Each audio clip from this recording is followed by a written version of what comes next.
Hello बच्चों, trending tutor में आपका बहुत बहुत स्वागत है। और आज हम पढ़ने जा रहे हैं क्लास 11th की फिजिक्स, जो रहेगी आपके बोर्ड्स और जेई मेंस के लिए 2027, जो आपको 2 साल बाद देना है ना। और जो बच्चे यहाँ पे नए हैं तो प्लीज़ चैनल को सब्सक्राइब कर लो, क्योंकि यहाँ पे आपको क्लास 11th और 12th का फ्री पीसीएम कोर्स कराया जाता है। हाँ, बिल्कुल फ्री, जो रहेगा आपका बोर्ड्स और जेई मेंस के लिए। ठीक है, जो आपका जेई मेंस और बोर्ड्स के लिए रहने वाला है। तो प्लीज़ चैनल को सब्सक्राइब कर लो और ज़्यादा से ज़्यादा अपने दोस्तों के साथ शेयर कर दो। आज है हमारा वेक्टर्स का लेक्चर नंबर 5। आई होप आपने 4 लेक्चर्स अच्छे से देख रखे हैं। तो आज हम क्या पढ़ने वाले हैं? आज हम पढ़ने वाले हैं बेटा वेक्टर सब्ट्रैक्शन के बारे में। यूनिट वेक्टर क्या होता है, पोजीशन वेक्टर क्या होता है और डिस्प्लेसमेंट वेक्टर क्या होता है। और इस वेक्टर चैप्टर को आप बहुत अच्छे से कर लेना भैया, क्योंकि क्लास 12th जो है वो पूरी की पूरी वेक्टर्स पे ही चलने वाली है। फिर बच्चों को समझ नहीं आती कि ये वेक्टर रेजोल्यूशन कैसे हो रहा है, वेक्टर ऐड कैसे हो रहे हैं, डिस्प्लेसमेंट वेक्टर। क्लास 12th का पहला चैप्टर जिसमें आपको पोजीशन वेक्टर और डिस्प्लेसमेंट वेक्टर की ज़रूरत पड़ जाएगी, क्योंकि वहाँ पे कूलम्स लॉ वेक्टर फॉर्म में लिखने को आ जाएगा। तो इसीलिए कह रहा हूँ क्लास 11th का वेक्टर भैया जितना रिवाइज कर सकते हो कर लो। ठीक है, तो चलिए स्टार्ट करते हैं वेक्टर सब्ट्रैक्शन। वेक्टर सब्ट्रैक्शन का मतलब क्या होता है? दो वेक्टर को सब्ट्रैक्ट करना। दो वेक्टर जैसे हमने लिया ए वेक्टर और एक वेक्टर लिया बी वेक्टर, इन दोनों को अगर मुझे क्या करना है, सब्ट्रैक्ट करना है। दो वेक्टर को जोड़ना हमें आ गया है ना। अब दो वेक्टर को सब्ट्रैक्ट करना भी सीख लेते हैं भैया। क्या इस चीज को मैं ऐसे लिख सकता हूं? बताओ, क्या किसी बच्चे को यहां पे कोई दिक्कत है? ठीक है, मेरे हिसाब से तो होनी नहीं चाहिए। तो ये चीज, ये क्या है भैया? अब तो हम दो वेक्टर को ऐड कर रहे हैं। अब तो हम क्या कर रहे हैं? दो वेक्टर को ऐड कर रहे हैं, है ना। लेकिन कैसे? हमने तो सब्ट्रैक्ट करना था और हम ऐड कर रहे हैं। भैया यहां पे एक वेक्टर था बी वेक्टर, बी वेक्टर को मैंने रिप्लेस कर दिया भैया माइनस बी वेक्टर से। बी वेक्टर को मैंने क्या रिप्लेस कर दिया?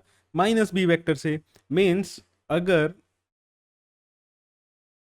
बी वेक्टर ऐसे था तो इसका नेगेटिव वेक्टर कैसे बनेगा भाई? बनाना सिखाया हुआ है, माइनस बी वेक्टर। ये ऐसे हो जाएगा।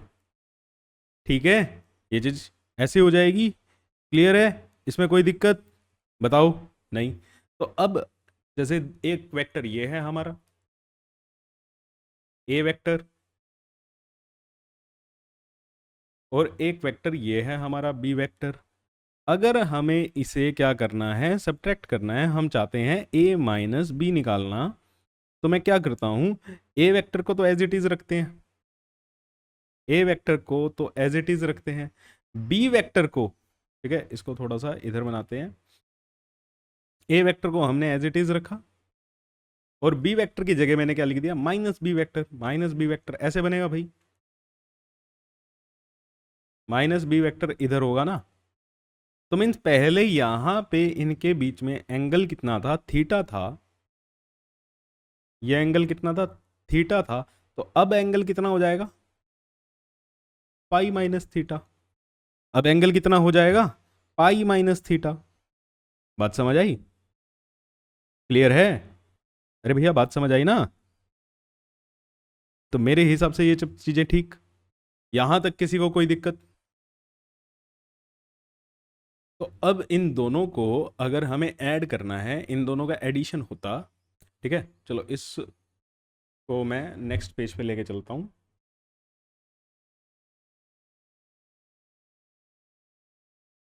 भाई इन दोनों को अगर मुझे ऐड करना है, ठीक है, एडिशन का तो रिजल्ट मुझे पता है, A square plus B square plus 2ab cos theta और इसका अंडर रूट। अब यहाँ पे अगर मैं करूँ A square plus B square plus 2ab, अब यहाँ पे थीटा कितना हो गया? Pi minus theta. थीटा कितना हो गया? Pi minus theta. और पाई माइनस थीटा क्या होता है? Cos pi minus theta is minus cos theta. Cos pi minus theta की वैल्यू क्या होती है बेटा? Minus cos theta. ठीक है, cos pi minus theta is minus cos theta. तो माइनस कोस थीटा यहाँ पे जब हमने किया तो हमारा रिजल्टेंट क्या आया, A square plus B square minus 2ab cos theta. तो वैल्यू क्या रही, बिल्कुल सेम रही। ठीक है, थीटा क्या है यहाँ पे, अब ध्यान देने की बात यह है यहाँ पे, थीटा क्या है, ओरिजिनल एंगल है। ओरिजिनल यहाँ पे जितना एंगल था, मीन्स यहाँ पे जो हमारा एंगल था, ये जो एंगल है ये है थीटा। ठीक है, this is the original angle. तो मतलब सब्ट्रैक्ट करने में फॉर्मूला क्या चेंज आया, कहाँ पे चेंज आया, माइनस आ गया, A square plus B square minus 2ab cos theta. ठीक है बच्चे, और कुछ चेंज नहीं है, सेम टू सेम वैसा ही है।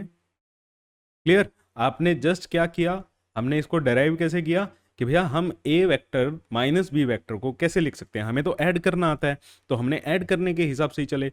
ए वेक्टर प्लस बी वेक्टर को हमने, A vector minus B vector को हमने A plus minus of B vector लिख दिया। अब माइनस बी वेक्टर जब हमने किया तो एंगल का चेंज आया, यहाँ पे एंगल थीटा था तो यहाँ पे पाई माइनस थीटा। फिर इन दोनों को तो ऐड ही कर रहे हैं हम, है ना, इन दोनों को जब हमने इसका नेगेटिव वेक्टर बना दिया तब तो हम ऐड ही कर रहे हैं नेगेटिव वेक्टर बनाने के बाद।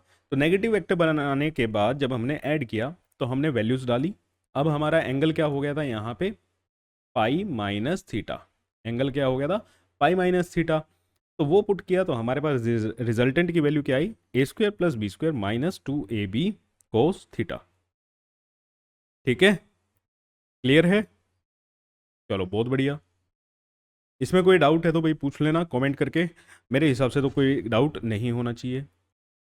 चलो अब हम पढ़ते हैं हमारे यूनिट वेक्टर को, कि यूनिट वेक्टर क्या होता है, बहुत इंपॉर्टेंट चीज़ है। ठीक है, बहुत काम आएगी। देखो यूनिट वेक्टर क्या होता है, यूनिट वेक्टर एक ऐसा वेक्टर है जिसका मैग्नीट्यूड तो 1 होता है। Those vector whose magnitude is 1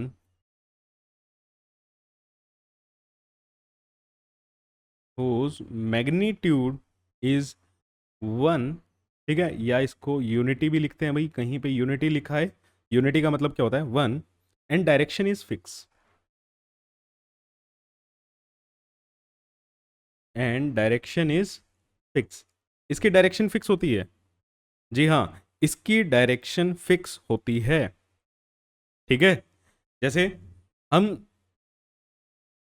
अब एक क्वेश्चन मैं कहता हूं कि हमारे पास कितने यूनिट वेक्टर हो सकते हैं, how many unit vectors we can have. कितने यूनिट वेक्टर्स हमारे पास हो सकते हैं, कितने तरह के यूनिट वेक्टर हमारे पास हो सकते हैं। ठीक है, अब जिन बच्चों ने पढ़ रखा है वो आंसर कर रहे होंगे 3। ठीक है, 3 यूनिट वेक्टर होते हैं सर, आई कैप, जे कैप और के कैप, है ना, 3 यूनिट वेक्टर होते हैं। नहीं, देखो यूनिट वेक्टर क्या कर रहा है, यूनिट वेक्टर रिप्रेजेंट करता है बेटा डायरेक्शन को। यूनिट वेक्टर क्या रिप्रेजेंट करता है, डायरेक्शन को यूनिट वेक्टर रिप्रेजेंट करता है। ठीक है, क्योंकि मैग्नीट्यूड तो क्या है, फिक्स है, मैग्नीट्यूड तो 1 ही होना है, और डायरेक्शन भी फिक्स है कि एक पर्टिकुलर डायरेक्शन में एक यूनिट वेक्टर होगा। डायरेक्शन का फिक्स का मतलब, अगर ये एक डायरेक्शन फिक्स कर दी यहाँ पे, जैसे इसको आप एक्स एक्सिस बोलोगे, इसको छोड़ देते हैं, जैसे ये है हमारा, यहाँ पे एक डायरेक्शन फिक्स कर दी भैया एक यूनिट में। ठीक है, इसकी लेंथ कितनी 1, और ये एक पर्टिकुलर डायरेक्शन को हमारी शो कर रहा है, तो इसका हमने नाम ले दिया कोई, मान लो पी वेक्टर। तो पी वेक्टर क्या है हमारा, एक पर्टिकुलर डायरेक्शन को शो कर रहा है, जिसकी लेंथ कितनी है 1, मैग्नीट्यूड कितना है 1, और एक पर्टिकुलर डायरेक्शन को शो कर रहा है, तो इसे हम कह देते हैं यूनिट वेक्टर। तो यूनिट वेक्टर का सबसे इंपॉर्टेंट चीज आपको क्या ध्यान रखनी है, कि यूनिट वेक्टर हमारी रिप्रेजेंट करता है डायरेक्शन। डायरेक्शन हम निकाल सकते हैं यूनिट वेक्टर से। तो भैया अब जितनी तरह की हमारी डायरेक्शन होंगी, जितनी हमारी डायरेक्शन होंगी उतनी ही हमारे यूनिट वेक्टर्स होंगे।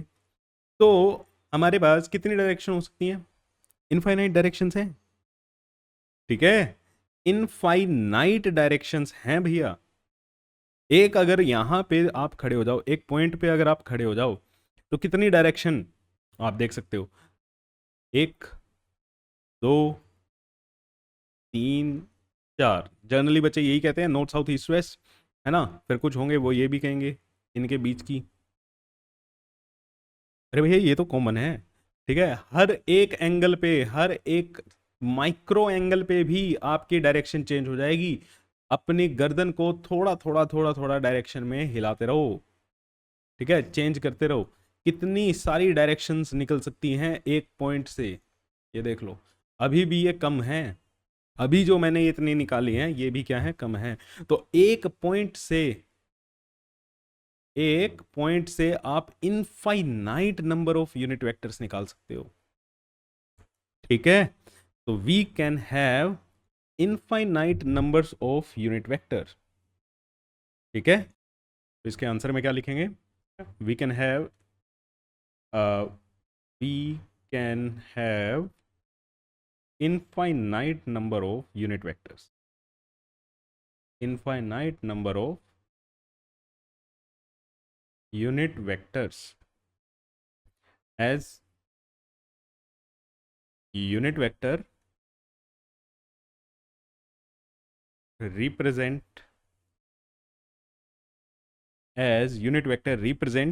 direction, and we can have infinite number of direction।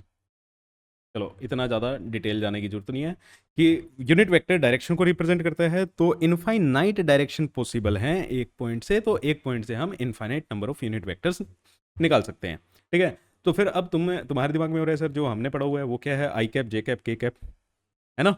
उन्हें बोलते हैं बेटा रेक्टेंगुलर यूनिट वेक्टर्स, ठीक है। उन्हें क्या बोलते हैं, रेक्टेंगुलर यूनिट वेक्टर्स बोलते हैं। जो आपने पढ़ा हुआ है वो बिल्कुल ठीक है, उसमें कोई दिक्कत नहीं है।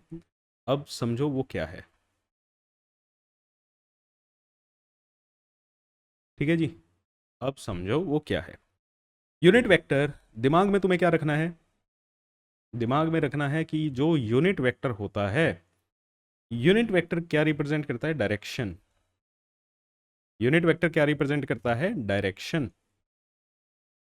और अब जब मैं बोल रहा हूं ना यूनिट वेक्टर क्या रिप्रेजेंट करता है, डायरेक्शन, तो तुम्हारे दिमाग में एक और चीज आनी चाहिए। क्या चीज आनी चाहिए, सर अगर हमें किसी वेक्टर की डायरेक्शन निकालनी है तो क्या हम उसका यूनिट वेक्टर निकाल लें। बिल्कुल सही बात, ठीक है, बिल्कुल बढ़िया बात। अगर किसी बच्चे के दिमाग में ये चीज आई है तो बहुत बढ़िया, आपकी थॉट प्रोसेस बन रही है। जिसके नहीं आई कोई बात नहीं भैया, धीरे धीरे बन जाएगी। यूनिट वेक्टर क्या रिप्रेजेंट करता है, डायरेक्शन रिप्रेजेंट करता है। अब हमने ये ले ली, हमारे पास ये पता है एक्स वाई एंड जेड।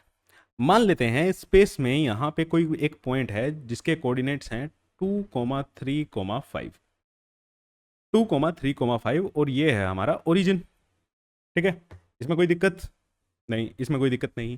तो जब कोई दिक्कत नहीं तो अगर हम कहते हैं कि आपको ओरिजिन से, ओरिजिन पे खड़ा कर दें और आपको अब यहाँ पे ए पॉइंट पे पहुंचना है, तो आप कैसे पहुंचोगे, ठीक है। मतलब ये आपके घर का एड्रेस है, आपको किसी को बताना है तो आप कैसे बताओगे। तो मेरे हिसाब से मैं ऐसे बताता, इसका मतलब क्या है, ये एक्स है हमारा, है ना, ये वाई है, और ये जेड की वैल्यू है। जेड मतलब आपके बोर्ड से बाहर, ठीक है। पॉजिटिव है, पॉजिटिव जेड का मतलब आपके बोर्ड से बाहर। तो अगर मुझे किसी बंदे को यहाँ पे खड़ा करके और उसको बोलना है कि भैया यहाँ पे पहुंच जाओ, तो कैसे करेंगे कि भैया पहले तो एक काम कर कि 2 कदम, एक दो कदम तो एक्स में चलो, है ना, फिर 3 कदम वाई में चलो, और फिर 5 कदम बोर्ड से बाहर आ जाओ। तो है ना, अब ये बंदा बोर्ड से बाहर तो आएगा नहीं। 5 कदम जेड में चलो तो आप कहाँ पे पहुंच जाओगे, अपनी डेस्टिनेशन ए पे पहुंच जाओगे। बताओ क्या ये बात ठीक है, क्या मेरी ये बात ठीक है कि भैया 2 कदम एक्स में चलो, 3 कदम वाई में चलो और 5 कदम जेड में चलो, तो आप कहाँ पहुंच जाओगे, ए पॉइंट पे पहुंच जाओगे, है ना। तो बहुत बढ़िया। अब ऐसे ही किसी और को कोई और एड्रेस देना है तो हम बार बार ऐसे ही बताएंगे, जी हाँ, हम बार बार ऐसे ही बताते हैं। तो इस चीज को सिंप्लीफाई करने के लिए, ठीक है, इस चीज को सिंप्लीफाई करने के लिए हमने क्या करा, ये एक्स को, एक्स जो डायरेक्शन है ना, बार बार मैं ये नहीं बोलूंगा कि भैया 2 कदम एक्स में चलो, 2 कदम एक्स में चलो। मैंने क्या करा, इस एक्स एक्सिस को मैंने एक एक, ठीक है, जिनकी वैल्यू क्या थी 1 1 मीटर, ये लगा लो आप, ऐसा यूनिट में बात करनी है तो 1 1 यूनिट की बहुत सारी, हिस्सों में क्या कर दिया, डिवाइड कर दिया। जिस एक हिस्से को मैंने क्या कहा, आई कैप। ये भी क्या है, आई कैप। ये भी क्या है, आई कैप। ठीक है, क्लियर है। हर एक को, एक एक्स एक्सिस को मैंने छोटे छोटे हिस्सों में डिवाइड कर दिया, और हर एक छोटा हिस्सा कितना है, आई कैप। कितना है मेरा, आई कैप। ऐसे ही वाई को मैंने एक एक यूनिट के हिस्सों में डिवाइड कर दिया, और हर एक हिस्से को मैंने क्या बोला, जे कैप। हर एक हिस्से को मैंने क्या बोला, जे कैप। और ऐसे ही हमने जेड को भी कर दिया, जेड वाले हिस्से को क्या बोला, के कैप। तो मतलब अगर अब मुझे ये कहना था ना कि ए के कोऑर्डिनेट 2 है, 3,5 है, कि भैया 2 कदम एक्स में जाओ, 3 कदम वाई में जाओ, 5 कदम जेड में जाओ, तो इसको मैं सिंपली कह सकता हूं कि भैया 2 तो आई कैप में, 3 जे कैप और 5 के कैप। इससे सामने वाले बंदे को एकदम समझ आ जाएगी कि भैया आई कैप का मतलब मुझे कहाँ चलना है, एक्स डायरेक्शन में। जे कैप का मतलब मुझे कहाँ चलना है, वाई डायरेक्शन में। जेड के कैप का मतलब मुझे कहाँ चलना है, जेड डायरेक्शन में। ठीक है, क्लियर है। आई होप आप को ये सारी बात क्लियर होगी। तो हमने क्या करा, एक्स वाई जेड, ये जो एक्सिस थी, इनको हमने नाम दे दिया कि एक्स को हम क्या बोलेंगे भैया, आज से आई कैप बोलेंगे। वाई को हम क्या बोलेंगे, जेड के जे कैप बोलेंगे। और जेड को क्या बोलेंगे, के कैप बोलेंगे। क्लियर। तो ये आई कैप क्या है, 1 unit along x direction. 1 unit along x direction. अब अगर मैं तुम्हें कहता हूं कि 2 कदम एक्स में जाना है, तो मतलब तुम इसको कैसे लिखोगे, 2 आई कैप। कैसे लिखोगे, 2 आई कैप। अब मेरे को एक बात बताओ, यहां पे ओरिजिन है, यहां पे मैं खड़ा हूं, है भाई, ये हमारी एक्स एक्सिस है। मैं कहता हूं 2 कदम कहां आ जाओ, आई कैप में आ जाओ, 2 आई कैप। एक्स में 2 कदम चलने हैं, आपने उसको बोल दिया आई कैप। अब मेरे को ये बताओ, ये राइट में जाए या लेफ्ट में जाए। 2 कदम तो टिक टिक यहां पे भी जा सकता है, 2 कदम तो टिक टिक यहां पे भी जा सकता है। आई कैप किसको रिप्रेजेंट कर रहा है, माइनस वाली साइड या पॉजिटिव वाली साइड। ठीक है, तो इसको सही से लिखें तो हम क्या बोलेंगे, आई कैप इज द 1 यूनिट, एक unit along positive x direction. कि भैया अगर आई कैप बोल रहे हो ना, तो मतलब पॉजिटिव एक्स डायरेक्शन। अगर आपको इसको नेगेटिव में भेजना है, तो इसको माइनस आई कैप बोलो। ठीक है, 2 - आई कैप, जिसको आप कैसे लिख सकते हो, -2 आई कैप। तो अब ये बंदा लेफ्ट में जाएगा। ठीक है, क्लियर है। और ऐसे ही जे कैप क्या है, 1 unit along positive Y direction. 1 unit along positive Y direction. और के कैप क्या है, 1 unit along positive Z direction. Clear, clear है। तो ये जो यूनिट वेक्टर होते हैं, ये हमारी डायरेक्शन को रिप्रेजेंट करते हैं। थोड़ा सा सिस्टम को सिंप्लीफाई करने के लिए हमने क्या कर दिया, X axis, Y axis, Z axis को छोटे छोटे हिस्सों में डिवाइड कर दिया, एक एक यूनिट के हिस्से में डिवाइड कर दिया, और हर एक उस यूनिट को हमने आई कैप का नाम दिया। तो जितनी यूनिट आपने चलना है उतने टाइम्स आप क्या कर दो, अगर मैं कह रहा हूं 10 आई कैप, मतलब ये 10 टाइम्स आपको आई कैप में चलना पड़ेगा। ठीक है, क्लियर है। 10 यूनिट आपको आई कैप में चलने पड़ेंगे। क्लियर हो गया। ठीक है, तो इस सिस्टम को, इसे हम कहते हैं रेक्टेंगुलर यूनिट वेक्टर्स। अगर आपसे पूछा जाए कि how many rectangular unit vectors we can have, तो हमारा आंसर होता है 3। हाउ मेनी रेक्टेंगुलर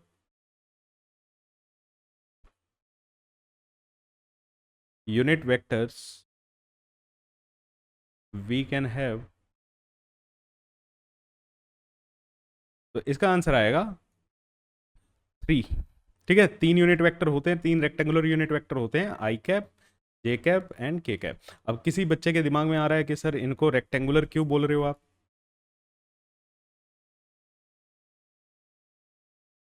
है ना, कि भैया इनको आप रेक्टेंगुलर क्यों बोल रहे हो। तो एक्स एक्सिस में क्या होता है, आई कैप होता है, जेड एक्सिस में क्या होता है, के कैप होता है, और वाई एक्सिस में क्या होता है, जे कैप। रेक्टेंगुलर इसलिए बोल रहे हैं बेटा, ये एक रेक्टेंगुलर सिस्टम बनाते हैं, ठीक है। ये क्या होता है, एक्स वाई प्लेन, ठीक है। ये क्या होता है हमारा, एक्स वाई प्लेन। ये हो गया हमारा वाई जेड प्लेन, ठीक।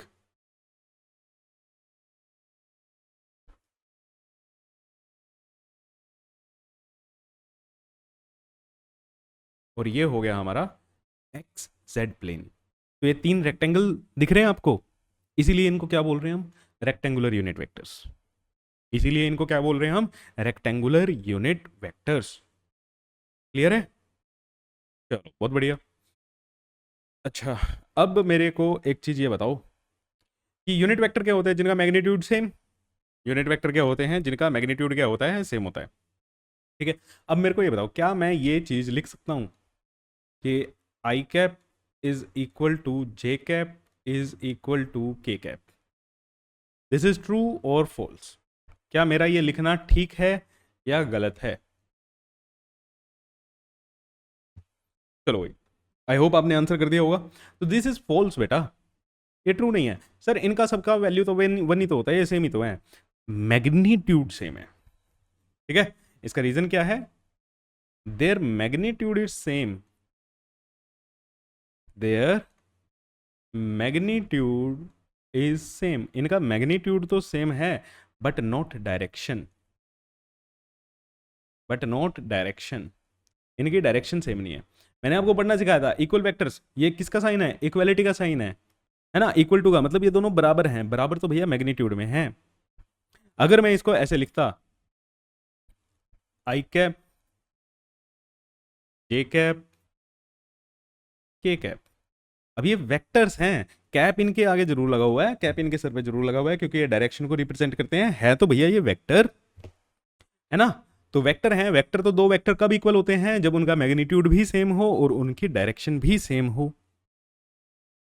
है ना। तो ये मैग्नीट्यूड तो सेम है लेकिन डायरेक्शन सेम नहीं है, इसलिए ये चीज लिखनी तो फॉल्स है, बट दिस इज ट्रू, ये तो ट्रू है, क्योंकि यहां पे अब हम किसकी बात कर रहे हैं, सिर्फ इनके मैग्नीट्यूड की बात कर रहे हैं, और इन सभी का मैग्नीट्यूड तो सेम होता है, ठीक है ना। इन सभी का मैग्नीट्यूड क्या होता है, सेम होता है। तो मेरे हिसाब से आपको यूनिट वेक्टर समझ आ गया, यूनिट वेक्टर क्या होते हैं, ठीक है। यूनिट वेक्टर हमारी डायरेक्शन को रिप्रेजेंट करते हैं, एक्स एक्सिस में जो यूनिट वेक्टर डायरेक्शन रिप्रेजेंट करता है उसे हम कहते हैं आई कैप, वाई एक्सिस में जो करता है जे कैप, और जेड एक्सिस में जो करता है उसे हम कहते हैं के कैप। क्लियर। तो यूनिट वेक्टर क्या रिप्रेजेंट करते हैं, डायरेक्शन, ये चीज़ दिमाग में रखनी ही रखनी है। अब जिन बच्चों के दिमाग में आ गई थी वो बात बहुत बढ़िया है, डायरेक्शन कभी भी अगर हमें किसी वेक्टर की निकालनी है तो उस वेक्टर का आप क्या करोगे, क्या करोगे भैया, यूनिट वेक्टर निकाल लो, उस वेक्टर का क्या करोगे, यूनिट वेक्टर निकाल लो। अच्छा, अब यूनिट वेक्टर निकालते कैसे हैं, चलो ये भी बताता हूं आपको। यूनिट वेक्टर निकालते कैसे हैं, भाई आपके पास एक वेक्टर है, मैं कह रहा हूं 5 i कैप, क्या है, 5 है i कैप।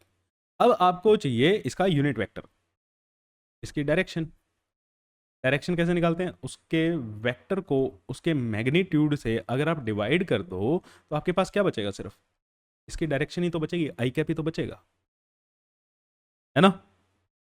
बात सही है। तो मतलब कभी भी अगर हमें यूनिट वेक्टर निकालना है तो ये जो चीज़ होती है, ये चीज़ आपने पहले भी पढ़ी हुई है, डायरेक्शन निकालने के लिए वेक्टर को उसके मैग्नीट्यूड से क्या कर दो, डिवाइड कर दो, क्योंकि जो बचेगा वो उसकी डायरेक्शन ही बचेगी, मैग्नीट्यूड तो क्या हो जाएगा, 1 हो जाएगा, मैग्नीट्यूड तो क्या हो जाएगा बेटा उसका, 1 हो जाएगा, ठीक है। क्लियर है, चलो बहुत बढ़िया। अब इसी के साथ फिर हम स्टार्ट करते हैं हमारा पोजीशन वेक्टर, ठीक है। क्या स्टार्ट करते हैं, पोजीशन वेक्टर। अब पोजीशन वेक्टर का इस्तेमाल कहाँ किया जाता है, सबसे पहली बात, अगर हमें फिजिक्स में कभी भी किसी भी पॉइंट की पोजीशन लिखनी है ओरिजिन के रिस्पेक्ट में, पोजीशन वेक्टर कहाँ यूज किया जाता है, when we have to report, when we have to report position of a point position of a point with respect to origin. Origin के रिस्पेक्ट में अगर आपको किसी पॉइंट की पोजीशन बतानी है तो आप किससे बताओगे? पोजीशन वेक्टर से बताओगे। किससे बताओगे? पोजीशन वेक्टर से बताओगे। ठीक है, ये x, ये y, ये z। अगर हम बात करें यहां पे हमारे पास कोई एक पॉइंट है जिसकी वैल्यू है, जिसके कोऑर्डिनेट्स हैं 2 3 4। अब ये 2 3 4 कहां से हैं? ये 2 3 4 हमने कहां से मेजर किया? ओरिजिन से। ठीक है, ये 2 3 4 हमने कहां से मेजर किया है? ओरिजिन से। तो ओरिजिन से यहां तक, ओरिजिन से यहां तक किसकी पोजीशन बनेगी? 2 3 4। तो जो ये हमने रिप्रेजेंट किया ना ओ ए, ये क्या है? इसका पोजीशन वेक्टर है। ये क्या है? इसका पोजीशन वेक्टर है। ओरिजिन के रिस्पेक्ट में अगर हमें कभी भी पोजीशन बतानी है तो हम किससे बताते हैं? पोजीशन वेक्टर से। तो ओरिजिन यहां था भैया, यहां से यहां तक की मैंने पोजीशन बना दी, एक वेक्टर बना दिया। वेक्टर को एरो से ही रिप्रेजेंट करते हैं। इसको अगर मैं लिखूं तो ये क्या लिखा जाएगा? O A. This is the position vector, this is the position vector of A with respect to O. ठीक है, क्लियर है? पोजीशन वेक्टर क्या होता है भैया? एक ऐसा वेक्टर जो आपको किसी पॉइंट की पोजीशन बताएगा। कहां से बताएगा जी पोजीशन? कहां से बताएगा पोजीशन? ओरिजिन से बताएगा सर, कहीं और किसी और पॉइंट से नहीं बता सकता। मान लो ये आपका घर है, ठीक है, ये आपका यहाँ पे घर है बढ़िया सा, और यहां से बताएगा क्या पोजीशन कि मेरे घर से है ये 2 3 4? नहीं, कहां से है? ओरिजिन से है। कहां से है? ओरिजिन से है। तो कभी भी ओरिजिन से अगर हमें किसी पॉइंट की पोजीशन लिखनी है तो हम कैसे लिखेंगे? कैसे लिखेंगे? पोजीशन वेक्टर लिख देंगे उसका। अब ये पोजीशन वेक्टर कैसे लिखा है ना, अब इसको लिखेंगे कैसे? बोल तो दिया हमने, बोल तो दिया है कि पोजीशन वेक्टर लिखो। सर पोजीशन वेक्टर लिखना तो सिखाओ। ओ ए हमारा क्या हो गया? पोजीशन वेक्टर हो गया। अब इस ओ ए को लिखेंगे कैसे कि भैया 2 कदम किस में जाने हैं? आई कैप में। 3 कदम किस में जाना है? जे कैप में। और 4 कदम किस में जाने हैं? के कैप में। बस, चल लो इतना। ठीक है, ये क्या आ गया? पोजीशन वेक्टर आ गया। 2 आई कैप प्लस 3 जे कैप प्लस 4 के कैप, ये क्या आ गया? इसका पोजीशन वेक्टर आ गया। ठीक, अब अगर कोई भी वेक्टर होता है, आपको पता है उस वेक्टर की एक डायरेक्शन होती है और एक क्या होता है? मैग्नीट्यूड होता है। ठीक है, एक डायरेक्शन होती है और एक क्या होता है? मैग्नीट्यूड होता है। मैग्नीट्यूड निकालना आता है आपको, ठीक है, आप निकाल सकते हो। अच्छा, इसका मैग्नीट्यूड निकाल सकते हो कि भैया ये मैग्नीट्यूड जो है 2 आई कैप प्लस 3 जे कैप प्लस 4 के कैप, मैग्नीट्यूड इसका निकाल सकते हो। सर आपने तो फॉर्मूला बताया ही नहीं, है ना? वो तो 2 वेक्टर को ऐड करने का फॉर्मूला था सर, जो रिजल्टेंट आप बता रहे हो कि A square plus B square plus 2ab cos theta. हाँ, वो तो बात है, वो तो आप ठीक कह रहे हो। लेकिन इसको पढ़ने का, है ना, थोड़ा सा अगर मैं दिमाग चला लूँ, थोड़ा सा, थोड़ा सा ही चलाना था सिर्फ, ठीक है, ज़्यादा की तो हमें ज़रूरत ही नहीं है भाई। थोड़ा सा चला के कैसे करना था सर? क्लास 10th में, है ना, और किसी किसी बच्चे ने तो 9th में ही पढ़ लिया होगा। मैग्नीट्यूड क्या होगा इसकी? इसका मैग्नीट्यूड जो इसकी लेंथ होगी वही इसका मैग्नीट्यूड होगा ना? हाँ सर, ये तो पता है हमें, बहुत बढ़िया, इतना पता है तो बस इतना ही चाहिए था। भैया लेंथ तो निकाल सकते हो मेरे भाई, लेंथ तो निकाल सकते हो। आपने क्लास 10th में और किसी किसी बच्चे ने 9th में भी ये पढ़ा होगा। अगर यहाँ पे कोऑर्डिनेट हैं हमारे x1 y1 z1 और इसके कोऑर्डिनेट हैं x2 y2 z2 हैं, तो इसकी जो लेंथ होगी a और b के बीच का जो डिस्टेंस होगा, है, वो क्या होगा? इसके बीच का डिस्टेंस कितना होगा? Under root x2 minus x1 का whole square plus y2 minus y1 का whole square plus z2 minus z1 का होल स्क्वायर। ये डिस्टेंस आ जाएगा ये भी। बोलो पढ़ा था या नहीं पढ़ा था? पढ़ा था सर। अब फिर वही तो लगाना था यहाँ पे, है ना, वही चीज तो हमें करनी थी। और क्या कर रहे हैं हम? कुछ भी नया थोड़ी करना है यार। अब यहां पे ये हमारे हो गया, ओरिजिन के कोऑर्डिनेट्स क्या होते हैं, 0,0,0। तो पोजीशन वेक्टर हमेशा ही हमें कहां से बताना होता है, ओरिजिन से। ओरिजिन के कोऑर्डिनेट हमेशा ही क्या रहेंगे, 0,0। तो अगर मैं इसको एक्स वाई जेड ले लूं, ठीक है, 2, 3, 4 तो हमने वैल्यू ली है, कुछ भी हो सकती है भाई। अगर मैं इसको एक्स वाई जेड ले लूं, तो यहां से इसका जो डिस्टेंस होगा, जो मैग्नीट्यूड होगा, अगर हम ओ ए के मैग्नीट्यूड की बात करें, तो इसका मैग्नीट्यूड ये मैं नहीं लिख सकता क्या, x-0 का होल स्क्वायर प्लस y-0 का होल स्क्वायर प्लस z-0 का होल स्क्वायर। बताओ लिखा जा सकता है या नहीं? ठीक है, इसमें तो मेरे हिसाब से कोई दिक्कत नहीं होनी चाहिए। और इसको अब मैं ऐसे भी लिख सकता हूँ, X square plus Y square plus Z square, X square plus Y square plus Z square. तो ये आ गया हमारा ओ ए का मैग्नीट्यूड। तो पोजीशन वेक्टर कभी भी दिया हो तो हम ऐसे मैग्नीट्यूड उसका निकाल सकते हैं। डिस्टेंस फॉर्मूला है सिंपली। ठीक, तो अब इसका निकालें। जो भैया ये था हमारे पास, इसका मैग्नीट्यूड क्या होगा, इसका पोजीशन वेक्टर क्या होगा, लिखें तो 2i cap plus 3j cap plus 4k cap. और इसका मैग्नीट्यूड एक्स का स्क्वायर प्लस वाई का स्क्वायर प्लस जेड का स्क्वायर। ठीक है, तो ये कितना आया मैग्नीट्यूड, 4 + 9 + 16, तो ये आया √29, √29 यूनिट्स। ठीक है, इतना हमारा क्या आ गया, मैग्नीट्यूड आ गया। इतना हमारा क्या आ गया, मैग्नीट्यूड आ गया भाई। क्लियर हुआ, क्लियर है। और इसकी डायरेक्शन,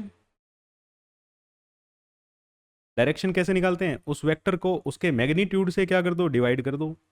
तो करो, वेक्टर क्या है, 2i cap plus 3j cap plus 4k cap divided bye √29, √29। अब इसको ना, इसको आप प्रूफ कर सकते हो, इसका प्रूफ हो जाएगा। कैसे हो जाएगा सर, सबके नीचे ये √29 क्या कर दो, डिस्ट्रीब्यूट कर दो, और फिर इसका मैग्नीट्यूड निकाल के देखना, 1 आएगा। डायरेक्शन किससे रिप्रेजेंट होती है, ये क्या है, इसका यूनिट वेक्टर। यूनिट वेक्टर है तो मतलब इसका क्या मैग्नीट्यूड कितना आना चाहिए, 1 आना चाहिए। इसका मैग्नीट्यूड निकाल के देख लो। ये काम आपको खुद करना है, कुछ खुद करोगे तो सीखोगे।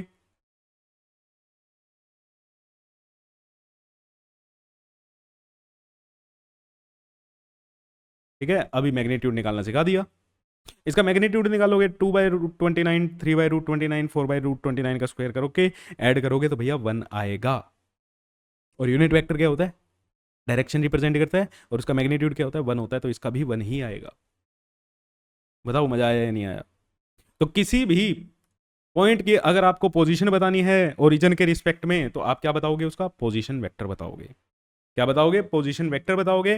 पोजीशन वेक्टर कैसे लिखा जाएगा, जितने भी पॉइंट्स हैं, जितने कदम आई में चला है, जे में चला है, के में चला है, सबको क्या कर दो, ऐड करके लिख दो। अब सर यहाँ पे ऐड ही करके लिखना होता है, अरे नहीं भैया, अगर यहाँ पे -3 होता, मतलब -3 वाई में नीचे की तरफ चलना पड़ता, तो -3j कैप लिखते।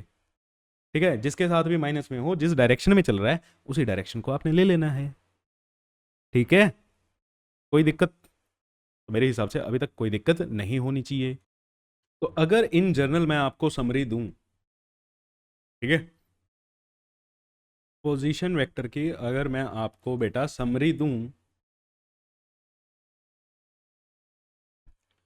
कोई पॉइंट है ए, ये हमारा वाई, ये जेड, और ये एक्स वाई जेड। तो इसका पोजीशन वेक्टर यहां से ये बनेगा। ठीक है, ये ओरिजिन हो गया, ओरिजिन के कोऑर्डिनेट 0,0,0। तो मैं ओ ए वेक्टर, इसका क्या कहलाएगा, पोजीशन वेक्टर, जो कितना होगा, x-i cap plus y-j cap plus z-k cap. इसका मैग्नीट्यूड कैसे निकलेगा, √x का स्क्वायर प्लस y का स्क्वायर प्लस z का स्क्वायर। डायरेक्शन कैसे निकलेगी, ओ ए डिवाइडेड बाय ओ ए का मैग्नीट्यूड तो X I cap plus Y J cap plus Z K cap divided by under root X square plus Y square plus Z square. ठीक है जी। तो position vector के बारे में ये था हमारा कि पोजीशन वेक्टर क्या होता है। ठीक है, चलो भाई अब आओ डिस्प्लेसमेंट वेक्टर की तरफ। अब डिस्प्लेसमेंट वेक्टर क्या है? ठीक है, डिस्प्लेसमेंट वेक्टर हमारा क्या होता है? तो देखो, डिस्प्लेसमेंट क्लास नाइन्थ से आप पढ़ते आ रहे हो। डिस्प्लेसमेंट क्या होती है भाई? है ना, दो पॉइंट्स के बीच का जो स्ट्रेट लाइन डिस्टेंस होता है उसे हम क्या कहते हैं? डिस्प्लेसमेंट कहते हैं। यही चीजें आपने पढ़ी हुई हैं। अगर मैं कहता हूं मैं स्टार्टिंग में ए से गया, ओ से ए पे गया, ओरिजिन से ए पे गया, ठीक है, फिर मैं पहुंचा बी पे, फिर मैं कहां गया? बी पे गया।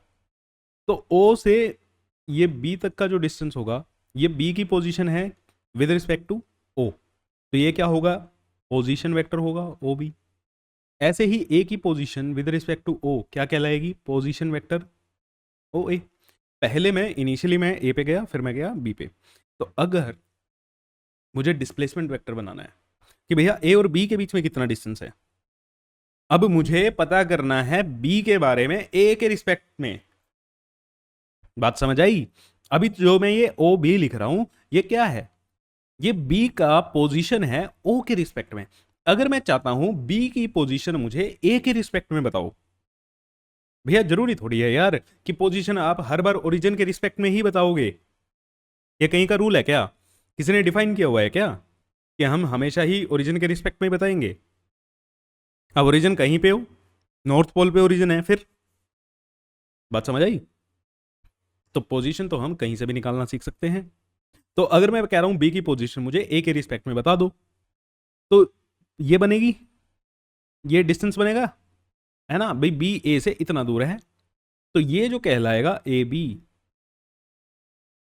ये क्या कहलाएगा? Displacement vector of B, displacement vector of B with respect to, अब किसके रिस्पेक्ट में? ए के रिस्पेक्ट में। Displacement vector of B with respect to A. बात समझ आई? बात समझ आई? क्लियर है? अब अच्छा, इसको कैसे निकलेगा भाई डिस्प्लेसमेंट? अब ये डिस्प्लेसमेंट कैसे निकलेगा? भैया आप शुरू में ए पे गए, फिर बी पे गए फाइनल, तो ए बी जो वेक्टर है हमारा, ए बी वेक्टर, ये कैसे निकलेगा? फाइनल कैसे निकालते हो आप? Final position minus initial position. देखो देखो देखो, इसको नंबर लाइन पे समझो। ठीक है, आप पहले यहां पे खड़े थे, ये ओरिजिन है, ओरिजिन से पहले आप ए पे पहुंचे, ठीक है, फिर आप वापस आ गए, फिर आप बी पे पहुंचे, फिर आप कहां पहुंचे? बी पे पहुंचे। हम कह रहे हैं भैया ये बता दो,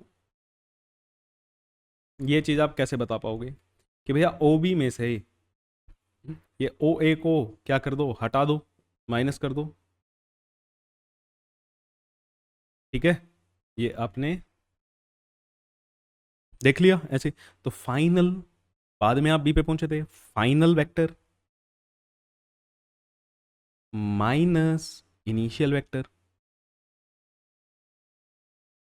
final vector minus initial vector. अब फाइनली फाइनल वेक्टर जो है बी है, वो कहां से माप रहे हो? ओरिजिन से। ओरिजिन से मतलब ओ B vector minus O A vector minus O A vector. Clear है? क्लियर है? तो वो क्या आ जाएगा आपका? ए बी वेक्टर आ जाएगा, डिस्प्लेसमेंट वेक्टर आ जाएगा। ठीक है, अब इसको थोड़ा सा एग्जांपल के साथ समझते हैं, फिर आपको अच्छे से समझ आएगा।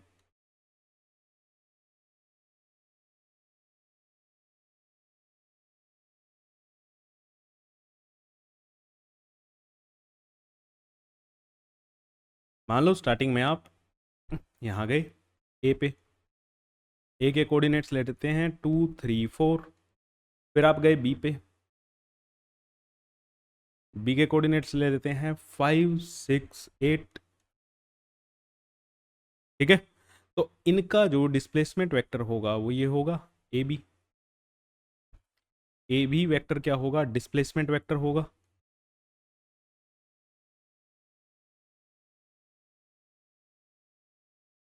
ओ ए क्या होगा? पोजीशन वेक्टर होगा। ओ बी क्या होगा? पोजीशन वेक्टर होगा, क्योंकि वो ओरिजिन के रिस्पेक्ट में लिखे जा रहे हैं। तो सबसे पहले अगर मैं ओ ए लिखता, ओ ए वेक्टर मेरा क्या आएगा? 2i cap plus 3j cap plus 4k cap. O B क्या आएगा? 5i cap plus 6j cap plus 8k cap. तो ए बी वेक्टर क्या आएगा? Final vector O B vector minus initial vector O A vector. अब इसकी vector की value डालो। 2i cap, sorry 5i cap, O B vector है ना पहले, 5i cap plus 6j cap plus 8k cap minus 2i cap plus 3j cap plus 4k cap. अब sir इसको minus कैसे करना है? अरे भैया ये एक्स वाई जेड ही तो लिखे हुए हैं। 9th 10th में आपने इक्वेशन पढ़ी तो है, लीनियर इक्वेशन। ये क्या है? एक्स, ये क्या है? वाई, है ना? ये ऐसे ही तो है यार। 5x plus 6y plus 8z minus 2x plus 3y plus 4z, यही तो चीज़ है। तो x में से x माइनस कर देते थे, y में से y माइनस कर देते थे। तो सेम यहाँ पे आई कैप में से आई कैप वालों को माइनस करो।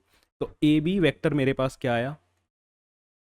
3i cap minus 3j cap plus 3j cap plus 4 8 - 4 4k cap. ठीक है, क्लियर है? तो ए बी वेक्टर मेरा पोजीशन वेक्टर ये आ गया। अब इसका अगर आपको, सॉरी डिस्प्लेसमेंट वेक्टर मेरा ये आ गया। अगर इसका आपको मैग्नीट्यूड निकालना है तो आप मैग्नीट्यूड भी निकाल सकते हो। ठीक है, अगर इसका मुझे मैग्नीट्यूड निकालना है, ए बी वेक्टर मेरा क्या आया था? 3i cap plus 3j cap plus 4k cap. Magnitude निकालना है तो मैग्नीट्यूड निकाल लो। 3 का स्क्वायर प्लस 3 का स्क्वायर प्लस 4 का स्क्वायर, तो 9 + 9 18, और 10 28 प्लस 6 34, √34 आ गया ये। इसकी डायरेक्शन निकालनी है ए बी की, तो भी आप निकाल सकते हो।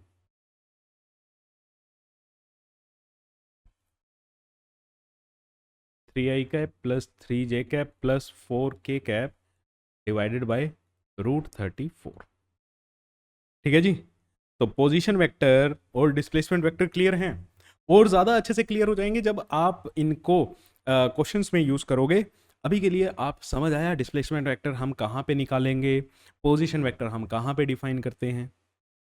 ठीक है, जब किसी भी पॉइंट की पोजीशन ओरिजिन के रिस्पेक्ट में देनी है पोजीशन वेक्टर, किसी भी पॉइंट की पोजीशन किसी दूसरे पॉइंट के रिस्पेक्ट में देनी है तो डिस्प्लेसमेंट वेक्टर। ठीक है, तो मेरे हिसाब से अभी तक मज़ा आ रहा है। चलो भाई, अब हम चलते हैं हमारे लास्ट टॉपिक पे, जो है रेजोल्यूशन ऑफ वेक्टर। अब रेजोल्यूशन का मतलब क्या होता है? रेजोल्यूशन का मतलब है बेटा एक वेक्टर को दो हिस्सों में या तीन हिस्सों में तोड़ देना। हमारे सिलेबस में दो ही हिस्सों में चल जाएगा काम, कोई दिक्कत नहीं है। ठीक है, और वो दो हिस्से कौन कौन से होते हैं? Coordinate axis. ठीक है, तीन कोऑर्डिनेट एक्सिस हैं आपकी, एक्स वाई जेड। एक वेक्टर को एक्स वाई जेड में तोड़ देना, और हमारे यहाँ पे 2D रेजोल्यूशन की हम बात करने वाले हैं। ठीक है, कौन सा रेजोल्यूशन है? 2D resolution. 2D रेजोल्यूशन मतलब दो एक्सिस होंगी, एक्स और वाई, उन्हीं दो में हमें तोड़ना है। तो breaking of vector, breaking of vector along coordinate axis, along coordinate axis. ठीक है, 2 सेकंड का टाइम दो भैया, आपका ये नोट्स सेव कर लें। चलो, नोट सेव हो गए, ये ज़्यादा ज़रूरी काम है ना। तो जैसे हमारे पास ये एक्स और ये वाई, दो एक्सिस होगी। ये हमारा कोई वेक्टर है, ओ ए वेक्टर। ठीक है, ए वेक्टर है, उसकी पोजीशन ये है, इसका मैग्नीट्यूड हमने ले लिया ए, मैग्नीट्यूड हमने क्या लिया? ए। ठीक है, तो अब इस वेक्टर को हमें कोऑर्डिनेट एक्सिस में ब्रेक करना है, मतलब एक कंपोनेंट इसका एक कंपोनेंट किधर होगा, एक्स में। इसका एक कंपोनेंट क्या होगा, एक्स में, और एक कंपोनेंट क्या होगा इसका, वाई में। एक कंपोनेंट एक्स में और एक कंपोनेंट वाई में। ठीक है, क्लियर होगी बात। अब कैसे निकालें, बात तो यह है कि निकालें कैसे। अगर मैं ये ऐसे करूं और इसके साथ एंगल कितना है, थीटा। एंगल कितना है, थीटा। तो क्या मैं इसकी वैल्यू निकाल सकता हूँ यहां से यहां तक, क्या मैं इसकी वैल्यू निकाल सकता हूँ। भैया क्लास 10th में ट्रिग्नोमेट्री पढ़ी थी ना, क्लास 10th में ट्रिग्नोमेट्री पढ़ी हुई है। इसकी वैल्यू अगर ए है तो ये वाली वैल्यू क्या होगी, ए कोस थीटा। निकालनी आती है ये, चलो निकाल को देखो। देखो देखो देखो, कोस थीटा क्या होता है, बेस अपॉन हाइपोटेन्यूज। तो हमें बेस की वैल्यू चाहिए। बेस क्या हो जाएगा, एच कोस थीटा, हाइपोटेन्यूज कोस थीटा, और एच की वैल्यू क्या है हमारे पास, ए। तो ये क्या आ गया, ए कोस थीटा। क्या आ गया ये, ए कोस थीटा। बेस क्या आ गया यहाँ पे, ए कोस थीटा। तो मतलब इसकी वैल्यू हमारे पास कितनी आई, ए कोस थीटा। अब सर हम ये रेजोल्यूशन कर क्यों रहे हैं। देखो यार, कई बार ऐसा होगा फोर्स को जोड़ने में, जब हम वेक्टर की एप्लीकेशन करेंगे, वेक्टर की एप्लीकेशन का मतलब जब हम इसको रियल चैप्टर्स में अप्लाई करेंगे वेक्टर्स को, तो हमें कई बार कंडीशंस ऐसी पड़ती हैं, कई बार सिचुएशन ऐसी आती है कि हमें कोई एंगल दे रखा होता है ना। अब एक वेक्टर मान लो आपका कहीं और किसी और डायरेक्शन में चल रहा है, किसी और डायरेक्शन में चल रहा है, तो उनको जोड़ना, उनको घटाना, उनको रिलेट करना आपस में काफ़ी कॉम्प्लिकेटेड हो सकता है अगर हम एंगल पे लेके चलें। हम क्या करते हैं, कोऑर्डिनेट एक्सिस में ब्रेक कर लेते हैं सिंप्लिसिटी के लिए। अब दूसरी चीज ये क्या बताता है, ठीक है, रेजोल्यूशन। रेजोल्यूशन ये बता रहा है, देखो एक वेक्टर आपको तो ये दिख रहा है, कोई वेक्टर ओ से ए तक है, मतलब अगर आप किसी चीज को खींच रहे हो वो इधर जा रही है, वो क्या कर रही है, इधर जा रही है। ये खाली इधर नहीं जा रही बेटा, ये आगे भी जा रही है। ठीक है, ये आगे भी जा रही है। क्यों, अगर मैं इसको फोर्स वेक्टर मान लेता ना, क्या मानता, फोर्स वेक्टर मानता। अब आप एक छोटा सा एग्जांपल लो, यहां पे कोई बॉक्स रखा हुआ है और आप इसको ऐसे खींच के लेके जा रहे हो, ऐसे खींच के लेके जा रहे हो, तो मतलब आप तो इधर फोर्स लगा रहे हो। थोड़े टाइम पे इसकी पोजीशन क्या हो जाएगी, यहां पे आ गई मान लो, थोड़े टाइम पे इसकी पोजीशन क्या आ गई, यहां पे आ गई, है ना। आप तो फोर्स इस डायरेक्शन में लगा रहे हो, क्लास 9th से पढ़ते आ रहे हो, जिस डायरेक्शन में फोर्स लगाओगे उसी डायरेक्शन में क्या होगा भैया, बॉडी मूव करेगी। हाँ जी सर। तो अब लेकिन इस बॉडी ने कुछ हिस्सा तो एक्स में भी तो चला है यार, ये कुछ हिस्सा तो इसका एक्स में नहीं चला क्या, यहां से यहां तक की मूवमेंट इसकी एक्स डायरेक्शन में नहीं हुई, हुई है सर। और यहां से यहां तक की मूवमेंट इसकी वाई डायरेक्शन में नहीं हुई, हुई ना। आपने तो फोर्स किधर लगाया था, ना तो एक्स में लगाया था ना तो वाई में लगाया था, बीच में लगाया था आपने तो जब मैंने बीच में फोर्स लगाया तो ये एक्स में कैसे चला और वाई में कैसे चला, एक्स में पोजीशन कैसे चेंज हुई, वाई में पोजीशन कैसे चेंज हुई, ये कौन बताएगा हमें। इसके बारे में डिटेल में जानने के लिए हमें वेक्टर को रिजोल्व करना पड़ता है। अब अगर एक्स में पोजीशन चेंज हुई है ना, एक्स में पोजीशन चेंज हुई, इट मीन्स एक्स में फोर्स लगा है, इट मीन्स एक्स में फोर्स लगा है। क्योंकि जब तक फोर्स नहीं लगेगा तो पोजीशन चेंज नहीं होगी, पोजीशन चेंज हुई है तो भैया फोर्स लगा है। कितना फोर्स लगा, इसको रिजोल्व करके बता दो। अब जैसे यहां पे हमने ए कोस थीटा निकाला ना, अगर आप इसी को फोर्स मानते हो तो मतलब ये ए कोस थीटा फोर्स क्या लगा, एक्स में लगा, और इस ए कोस थीटा के कारण इसकी पोजीशन एक्स में चेंज हुई। ए कोस थीटा भैया इधर लग रहा है, ठीक है, क्लियर है, समझ आई बात। अब ऐसे ही इसको नोट कर लेना आप, ठीक है, मैं इसको हटा रहा हूं, इसको आपको नोट्स में नहीं दूंगा। इसको आप लेक्चर के दौरान ही नोट कर लेना अगर आपको साइड में जरूरत है, ठीक है। वैसे तो सीख ही जाओगे आगे आने वाले चैप्टर्स में, अगर ज़रूरत है तो कर लेना। अब अगर मैं इसका साइन थीटा निकालता, साइन थीटा क्या होता है, परपेंडिकुलर अपॉन हाइपोटेन्यूज। परपेंडिकुलर की वैल्यू क्या आ जाती है हमारे पास, एच साइन थीटा। तो परपेंडिकुलर क्या आया हमारे पास, ए साइन थीटा, एच की वैल्यू हाइपोटेन्यूज। तो ये मेरा क्या आया, यहाँ से यहाँ तक ए साइन थीटा, ठीक है। क्या आया, ए साइन थीटा। इसको मैं पैरेलली शिफ्ट यहाँ पे कर सकता हूँ, समझ आई बात। इसको पैरेलली मैं शिफ्ट यहाँ पे कर सकता हूँ। तो ये मेरा क्या आ गया, ए साइन थीटा। पैरेलल शिफ्टिंग आपको आती है, समझ आई बात। अब देखो, अब मैं बताता हूँ आपको उस बॉक्स की कहानी, कि हमने भैया बॉक्स पे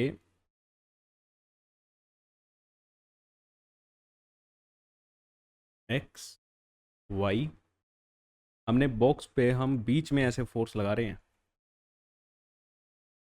अब बॉक्स कैसे चेंज हो रहा है भाई, बॉक्स की कंडीशन कैसे चेंज हो रही है। चलो इसको छोड़ते हैं, हम नया ही बनाते हैं। बॉक्स यहाँ पे था, इसको थोड़ा सा हमने बड़ा कर लिया। बॉक्स यहाँ पे था, अब धीरे धीरे धीरे धीरे बॉक्स की पोजीशन क्या होगी, चेंज होगी। ये कुछ ना कुछ एक्स में भी जाएगा और कुछ वाई में भी जाएगा।